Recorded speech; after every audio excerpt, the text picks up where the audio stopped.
Nellore rural పరిధిలోని ఆమంచర్లలో Christian సంస్థకు private వ్యక్తులకు సంబంధించి వివాదం నెలకొంది. సుమారు 70 ఎకరాలకు సంబంధించి ఎన్నో ఏళ్లుగా ఈ వివాదం నడుస్తోంది. గత 3-4 రోజుల నుంచి కొందరు ఆ ప్రదేశంలో ప్రవేశించి జేసీబీలతో భూమిని చదును చేసే ప్రయత్నంలో ఉన్నారు. ఇది ఎప్పటి నుంచో క్రిస్టియన్ సంస్థ ఆస్తులుగా ఉందని, ఆ స్థలాన్ని ఆక్రమించడం సరికాదంటూ క్రిస్టియన్ నాయకులు, మత పెద్దలు నెల్లూరు రూరల్ పోలీస్ స్టేషన్లో దీనిపై ఫిర్యాదు చేశారు. HN9 టీవీ ద్వారా వివాదం తెలుసుకున్న నెల్లూరు రూరల్ ఎమ్మెల్యే కోటంరెడ్డి శ్రీధర్ రెడ్డి, కోటంరెడ్డి గిరిధర్ రెడ్డి ఆమంచర్ల భూములకు సంబంధించి క్రిస్టియన్ సంస్థ, ప్రైవేటు వ్యక్తులకు మధ్య నెలకొన్న వివాదంపై ఆరా తీశారు. టీడీపీ నాయకులు కోటంరెడ్డి గిరిధర్ రెడ్డి, బిషప్ ఎండి ప్రకాశంతో కాసేపటి క్రితం భేటీ అయ్యారు. క్రిస్టియన్ స్థలాల పరిరక్షణకు తమ వంతు సహాయం కృషి ఉంటుందని హామీ ఇచ్చారు. ఈ అంశంపై రెవెన్యూ, పోలీసు అధికారులతో మాట్లాడారు. వివాదం తేలే వరకు స్థలంలో ఎటువంటి పనులు జరగకుండా చూడాలని సూచనలు జారీ చేశారు.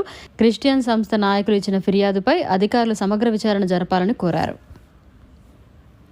ప్రభువు పేట అందరికీ నా వందనాలు. నెల్లూరు రూరల్ నియోజకవర్గంలోని ఆమంచర్ల గ్రామంలో ఆర్సీఎంకి సంబంధించినటువంటి భూ వివాదం ఒకటి జరిగింది. అది జరిగిన తర్వాత ఈ రాష్ట్ర టీడీపీ నాయకులైనటువంటి కోటంరెడ్డి గిరిధర్ రెడ్డి గారు ఆ న్యూస్ చూసిన వెంటనే ఎమ్మెల్యే గారు కేరళలో చికిత్స నిమిత్తం ఆయన వైద్యం చేయించుకుంటున్నాడు కాబట్టి ఈ యొక్క క్లిప్పింగ్ చూసిన వెంటనే కోటంరెడ్డి గిరిధర్ రెడ్డి గారు బిషప్ గారిని కలిసి మేము మీకు అండగా ఉన్నాం అని చెప్పి వెంటనే ఎంఆర్ఓ గారికి, సిఐ గారికి ఫోన్ చేసి వీటి మీద తగు చర్యలు తీసుకొని విచారణ చేపట్టమని గట్టిగా చెప్పడం జరిగింది.